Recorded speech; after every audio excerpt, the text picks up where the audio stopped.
Praise the Lord. உதவிக்காக வேண்டல். திருப்பாடல்கள் 88வது அதிகாரத்தில் வாசிக்க கேட்கிறோம். ஆண்டவரே, என் மீட்பின் கடவுளே, பகலில் கதறுகிறேன், இரவில் உன் முன்னிலையில் புலம்புகிறேன். என் மன்றாட்டு உம் திருமுன் வருவதாக. என் கூக்குரலுக்கு செவிசாய் தரலும்.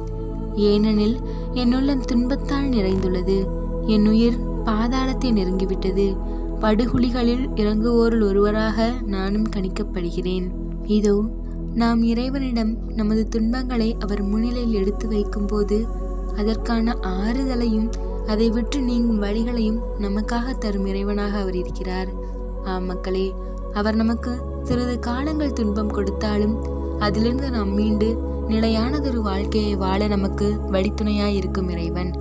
அத்தகைய இறைவனின் வார்த்தைகளை உள்ளத்தில் ஏற்று இறையாட்சிக்குட்பட்ட மக்களாக வாழ்வோம். இயேசுவுக்கே புகழ். மரியே வாழ்க.